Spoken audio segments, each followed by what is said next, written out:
These are the stories of Careblazers, the stories of husbands, wives, sons, and daughters whose world is forever changed since caring for their loved one with dementia. You'll hear stories of heartbreak. You'll hear stories of love. These stories are real, raw, and powerful. I hope these stories show you you're not alone, and I hope they give you some inspiration and help as you go through your caregiving journey. All right. Thank you, Tom, so much for being here with us today. If you could just take a moment to introduce yourself to the Careblazers and tell us a little bit about who you're caring for. Okay, thank you, Dr. Natalie. And like I said, I really appreciate this opportunity. And it's been a long journey. And I've been married it'll be 46 years come September. And for 42 years, we had the best of marriage. I don't remember a time that we ever argued or had a big fight. And she's been the best of moms. And it was as if on one day, it was July 15th at 3:00 in the afternoon, July 15th, 2017, like flipping a light switch, everything changed. And so I've been in this struggle for the last 4 years. And it is my wife, and it makes it very hard because from what she was for 42 years and what happened in one afternoon has been really hard to deal with. So it is my wife that I care for.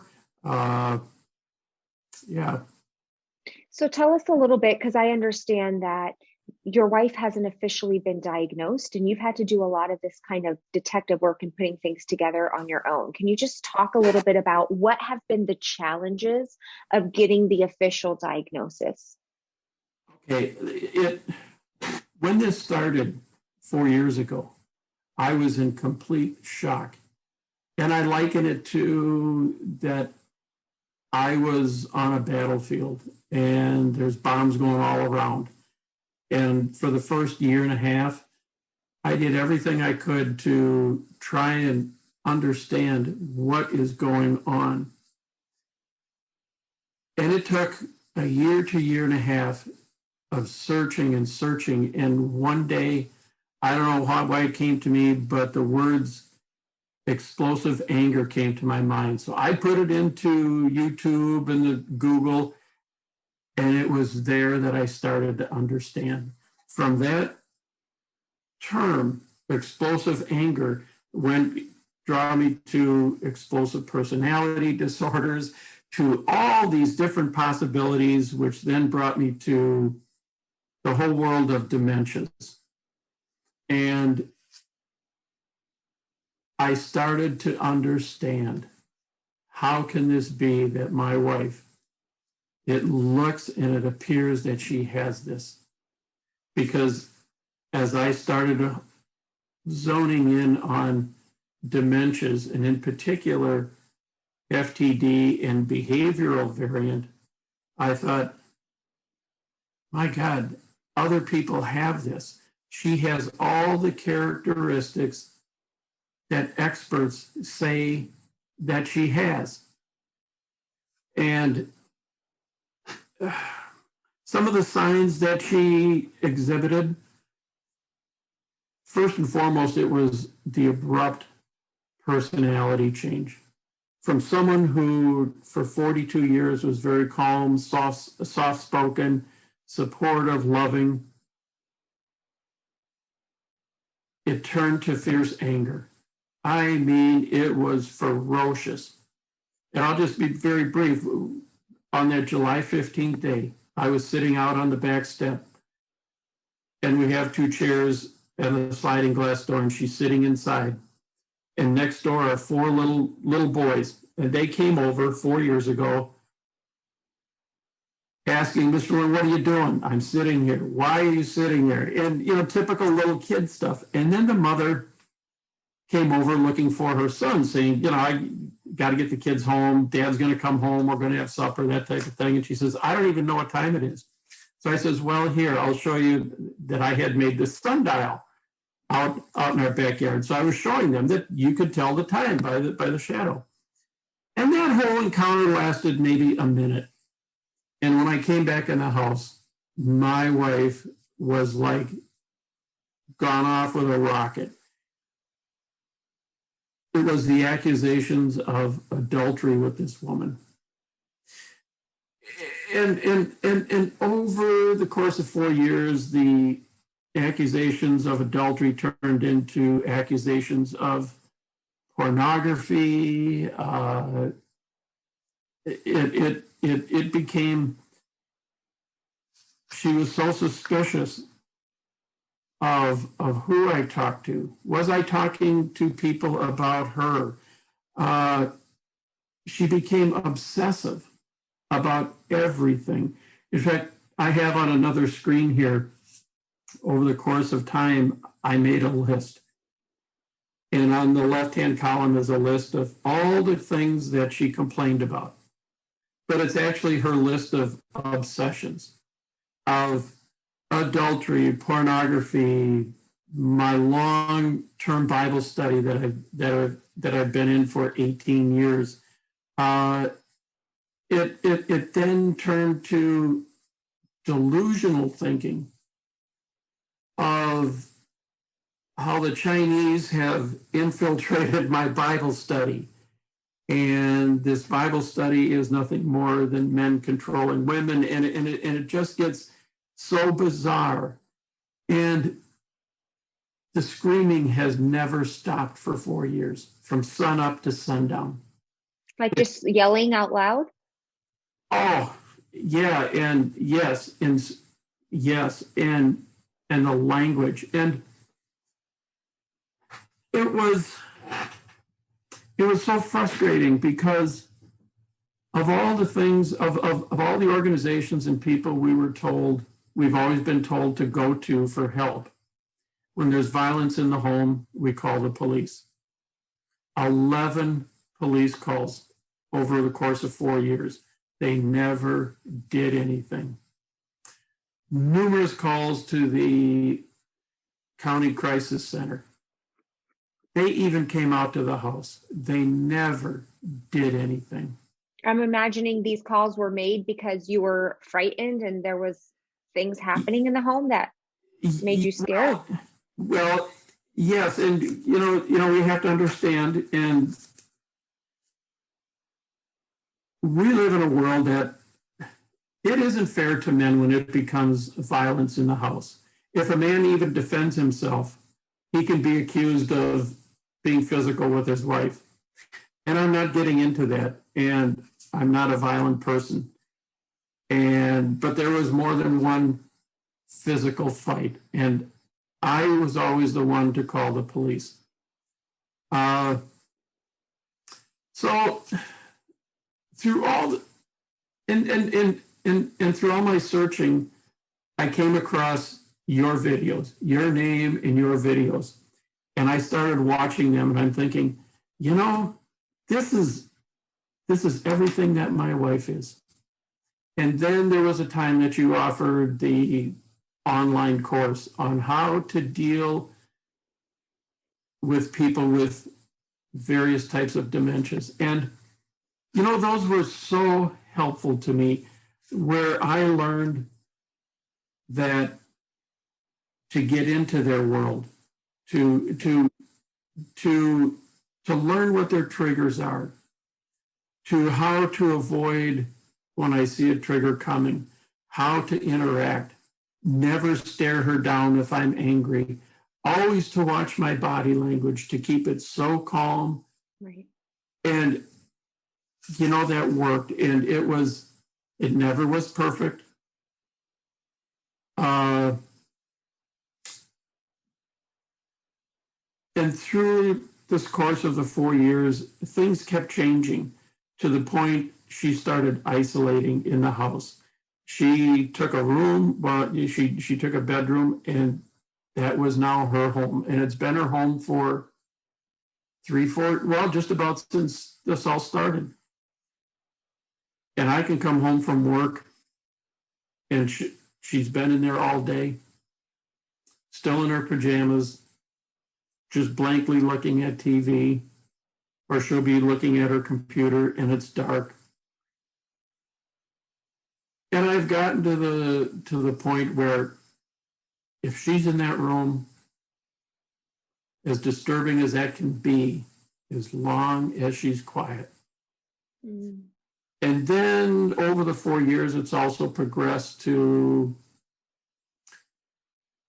sleeping. It's not unusual anymore that she'll be in bed sometimes at 4:30 in the afternoon, but generally always it's by 6 p.m. and she's sleeping by 6:30, and she doesn't get up till 8 o'clock the next morning.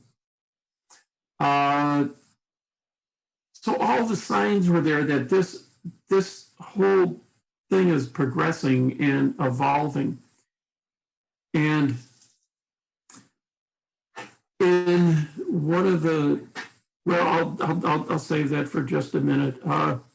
You had asked also, one of the questions was, what has been my biggest caregiving challenge? And by far and away in the early years, it was learning about this. There's so much to this, and so few people understand dementias that it leaves a person one is just overwhelmed first with how do I deal with this person who's so completely changed? You don't even know where to go to get help. And this struggle I had to try and understand. And then once I started to understand and learn, the next thing is, how do I cope with this?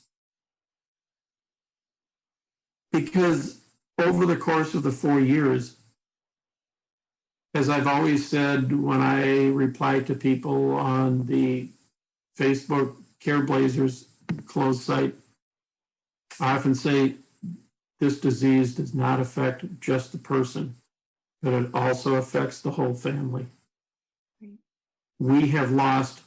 I've lost a whole side of a family that this has become such an emotional struggle that I have a whole side of my family that I haven't talked to, well, in 4 years. Mm. It's now beginning to impact my son and daughter. And it is just heart-wrenching. When people react from their emotions rather than facts, it's so hard how do you make logic when people are illogical? For instance, my wife, it's just, you cannot make logic. For instance, her latest before, or just recently, about the Chinese infiltrating the Bible study group that I go to. How do you ever make logic with that? You just can't. So rather than argue, I just have to get up and walk away. I just have to walk away. And sometimes just walking away, like we're told, that can be a trigger in and of itself. Yeah. But do you sit there and listen to this? And there's always been one point I've never been able to grasp or whatever, but how do I ever get into the world of someone who accuses one of adultery? I just can't get into that world. I can't get into that world of being accused of I'm into pornography. I can let so much go. And when those two topics are brought up, that is my line. I just leave. Yeah. And at this point, she knows. You bring that up, and I'm gone. And it's just the way it is. What's been my most helpful? Yes. I was wondering, what's been the biggest obstacle in actually getting your wife the official diagnosis? A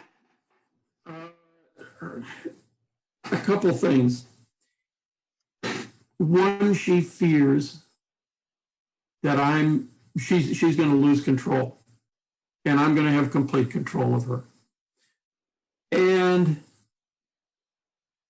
I don't know this, but I strongly suspect, I think she knows something's wrong. Mm. And I don't think anybody wants to face that fact.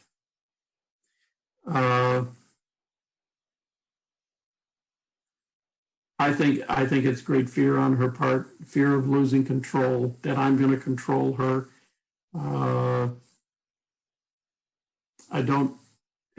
That's what I think it is. I think she fears she's going to lose being able to drive, being able to come and go as she wants. That's a fear anyone would have. I certainly understand that. Yeah. But I've told her, and when I used to try and make logic before I understood, I would say, Shirley, if you don't get help, this is only going to get worse. And I've said that to our 2 adult kids. And they don't understand this. They just, one is apathetic. He just doesn't want to get involved. He doesn't care. The other one's become so emotional. Even though all the evidence is there that mom is not normal. And it's just heartbreaking. And it sounds like really her hesitancy from anxiety or fear or whatever the case may be, for her to go get an evaluation, she's not open to that. No. And so where we are right now, in the first part of March, her anger, or for a long time, her anger was subsided to the point that, all right, this is my new normal. I'm going to come home to someone who's isolated, who's quiet, who'll go for days not talking to me. She would walk from her bedroom to the kitchen, make something to eat, walk right on by me and not say a word. You get used to that, and that's okay as long as they're not arguing. But there was another trigger. But this time, her anger got scary, where it so concerned me. And for the second time in 4 years, I contacted a family law attorney. And 2 years ago, I did this and I backed off for the sake of my wife, for the sake of my kids. But this time, her violence had a real dark side. And I says, okay, I'm ready to do this. She cannot be in this house. And with a little bit of evidence that I gave, this attorney went to the county family court, and I was taken by surprise as to how fast this whole thing went. They came to the house one day and they told her she had to leave, and it was heart-wrenching. It was. So she's been gone since about March 10th, and it's devastated our finances. Where did she go? You don't have to say specifically, but did she go to live with another family member? Or? Well, here's the thing. For all the people, there's been a number of people who have got advice of what I've been doing wrong. My daughter won't take her. My son has a 4-bedroom house. He only uses 2 bedrooms. He won't take her. So she's at her mother's. Okay. Not the ideal place. In fact, it is not the place anyone would want to be. So as of Friday, through attorneys now,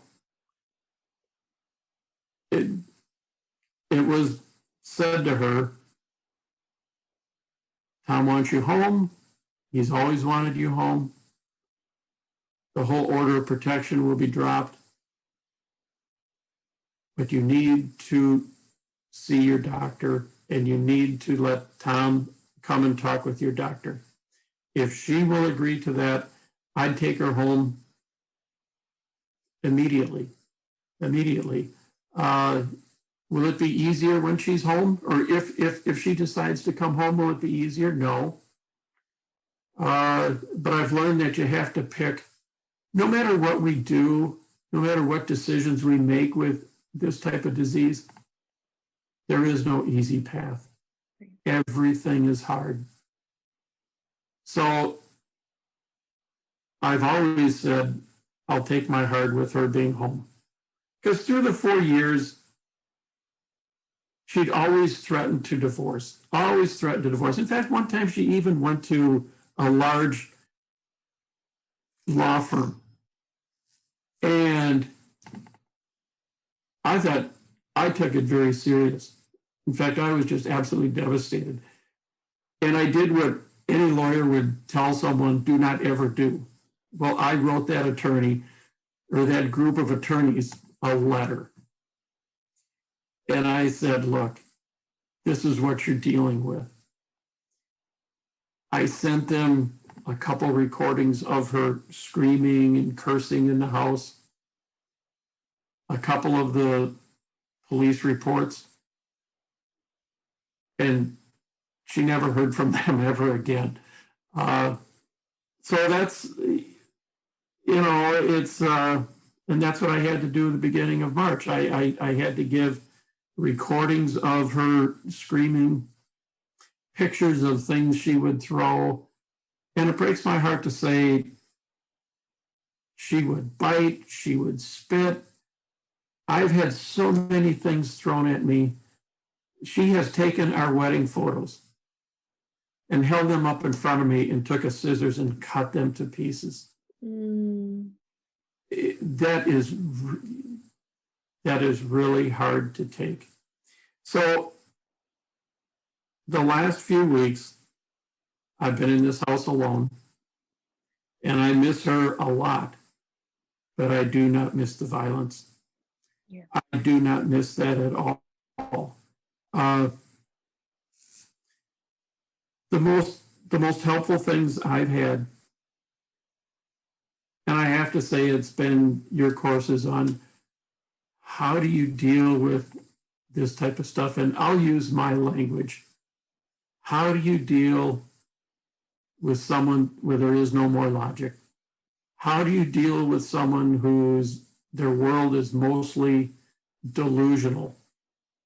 Someone whose world is filled with suspicion, that is filled with obsessing over. 4 years I've listened to this list, and I know it by heart. I have the left-hand column of everything. And then on the right-hand column, how she communicates that. It's either yelling, screaming, hitting, spitting, throwing. I chuckle, but this isn't funny. This is not normal. Right. I don't know what the future is going to be. I'm very concerned about it because this has aged me. I don't look at myself as being old, but the fact of the matter is, I'm 67. I'm going to be 68 this year. I've developed some physical problems that I'm going to the doctor for, that I have some issues that I never thought that I would ever have. Not that it's life-threatening or anything like that, but I've got some issues too, and it's all this stuff is so draining. It's just emotionally draining. So many nights over the last 4 years, I'll go to bed at night, and I'm so emotionally drained that I will listen to my breathing, just to breathe in and out, and that's what puts me to sleep most nights. And you had posed one of the questions to me about what's the number one piece of advice that I could give to others. Well, actually, I've got a number of things. And first and foremost, there's the ugly side of this whole dementia is that the person with whatever dementia they have, they will isolate. And because it's such a hideous disease, the caregiver starts to isolate. Mm. I've done that. And I'm done doing that. So one of the pieces of advice, if at all possible, do not isolate yourself. But you get so tired of this, you just don't want to see people. First and foremost, you have to learn everything about this disease. And there's a lot of good places, but you got to be careful. For me, at first it was Dr. Google and Dr. YouTube. And it's just those are our resources that we have available. And Absolutely. I searched and I didn't know I didn't know that she had a dementia. Mm. So I didn't put in there FTD or Alzheimer's. I had no idea. And it was just by chance one night.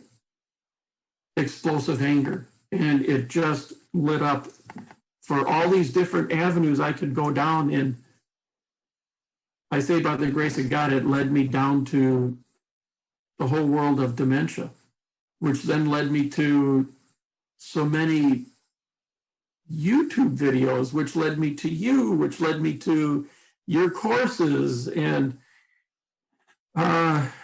so absolutely learn everything about this disease and talk to people. Talk to people who are in the know. How I have done that here. I mentioned one of the psychologists I've talked to over the years, a very well-known psychologist here in the Twin Cities who deals with dementias, and in specific FTD. The woman was a godsend to me that I could go see her. And she was so good to me. When COVID came, I couldn't see her face to face. And she's so many people go to her. And when someone makes an appointment with her, it's a month out at best. She was so kind to me. I would call her office and I would tell the admin people, will you tell Dr. So-and-so that Tom is calling? And I can't wait. I need to talk now. And she would make time for me the next day. Mm. It's and get self-help. I would go to the local Alzheimer's support group here. And that was a godsend to talk to people face to face, other people who've been in this. And that's where I met and had the wonderful opportunity. Here in the Twin Cities, there's two particular neurologists who are very well known. One of which, his name is Dr. Holmes. I had the opportunity one evening to talk to him and I had my list of all the things, how my wife has changed. He was so helpful. So if there's a support group wherever anyone is, go to them and take advantage of that. And in time, I came to my own thought is that we may be abused. We are abused as caregivers, but we don't have to take it. Accused of the most horrendous things. But that doesn't mean that I agree with it. I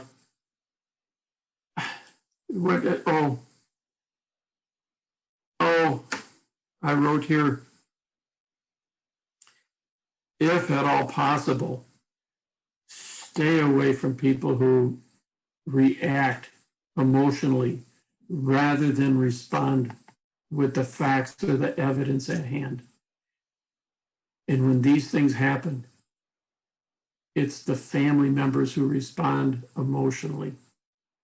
It's not someone outside the family. They don't have the emotional ties. And that is a real problem. And the last thing, I've said it, but I wrote it down here again. Always seek help and advice from people who know this disease. Do not go to people who do not know anything about this disease. And so my 4-year journey is not over with. And I know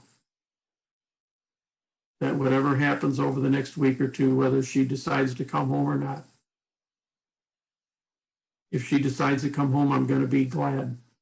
But I'll be like a knot in my stomach. Am I going to do this again? I think I'll be able to handle it different, because these weeks of separation have been good for me.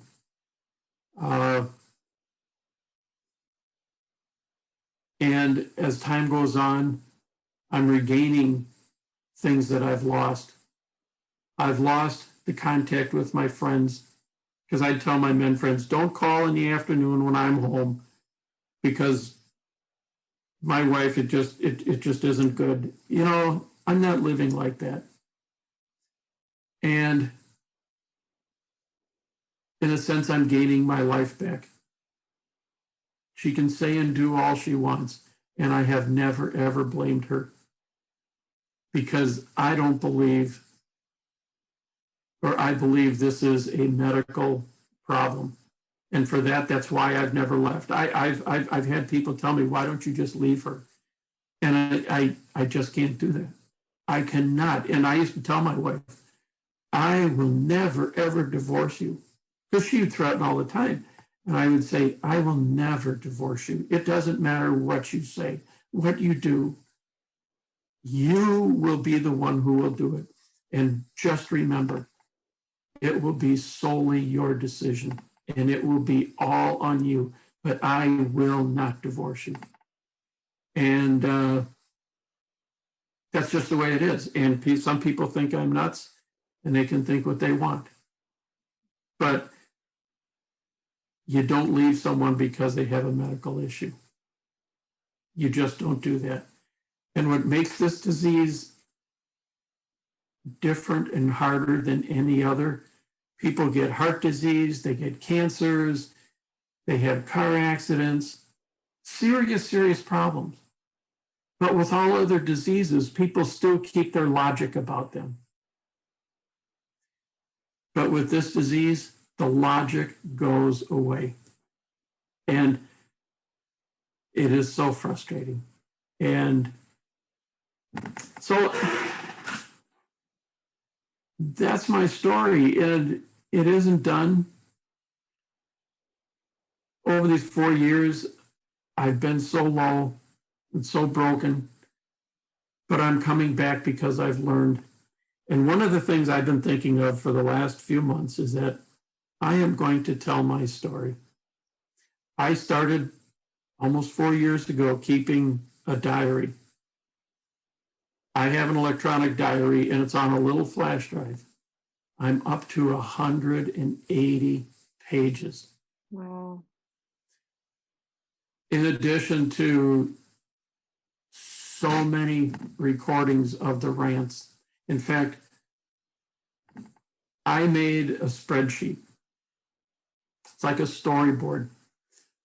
I went through every recording at the beginning of March, and I re-listened to all of them.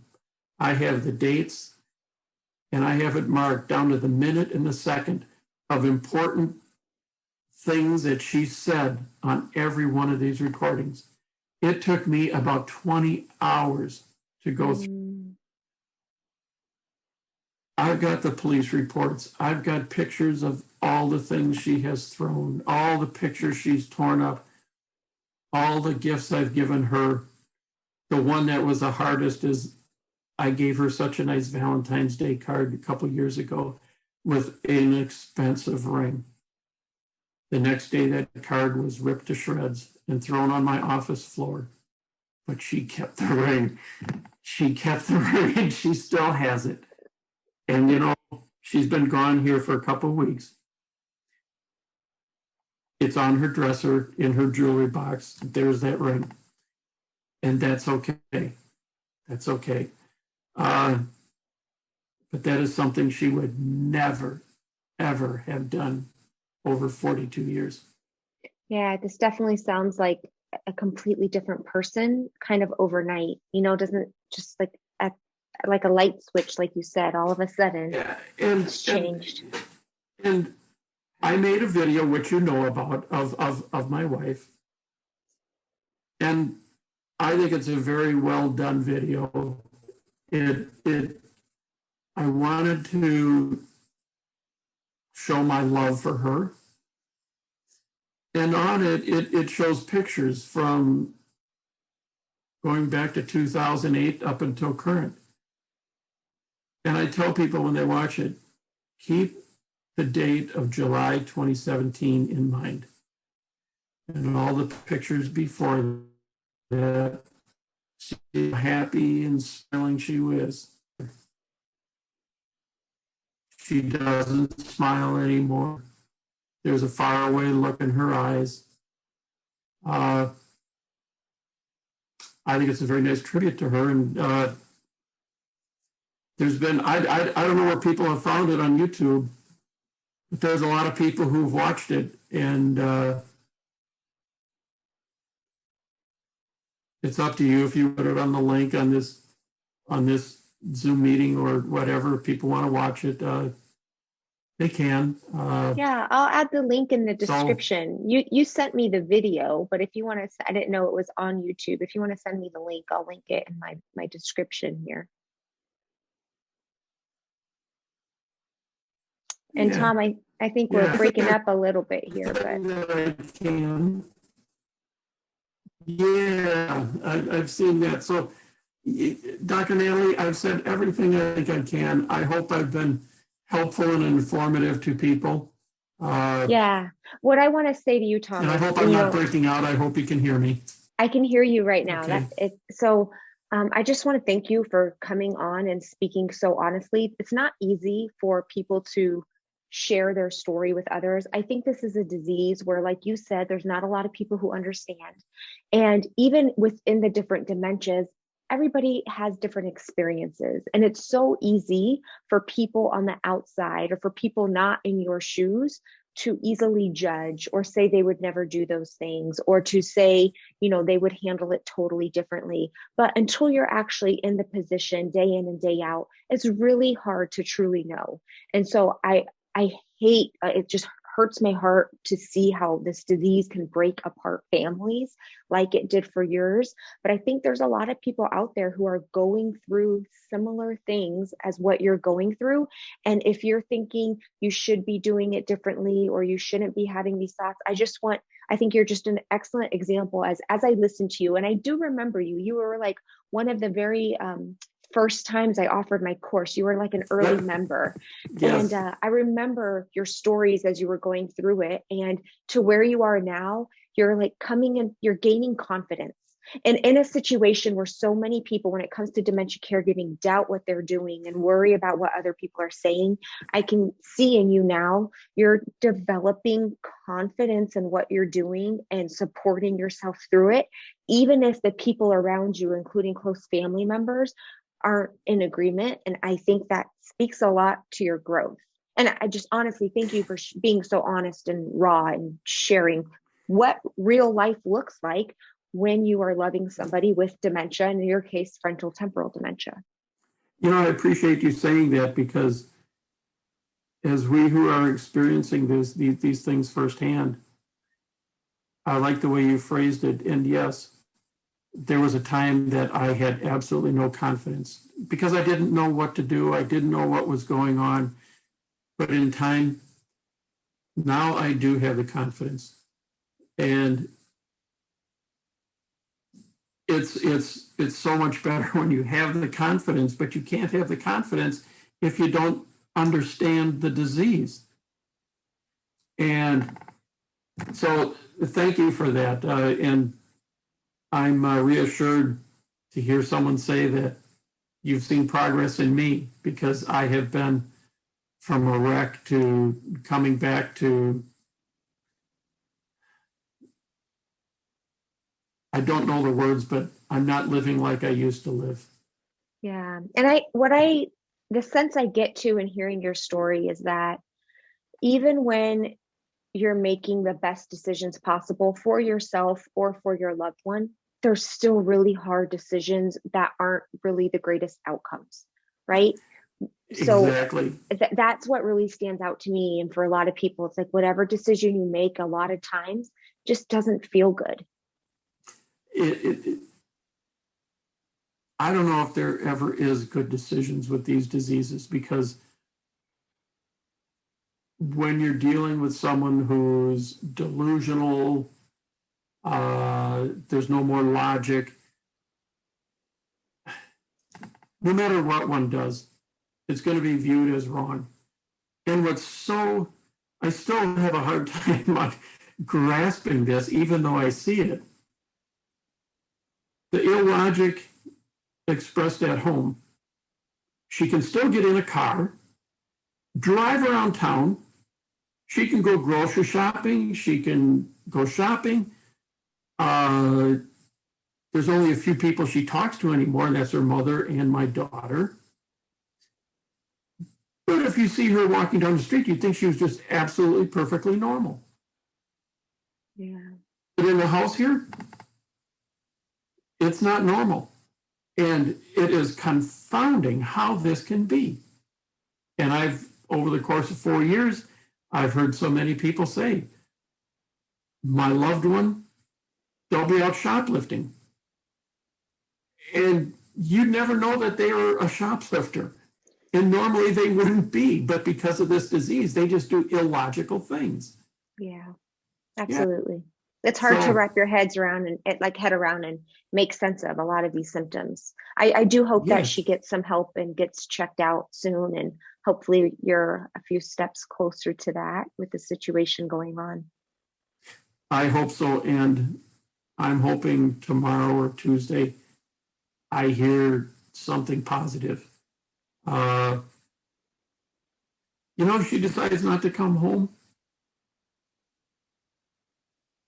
that will be bittersweet in the fact that, all right, she doesn't want to come home, but I will have peace in this house. Yeah.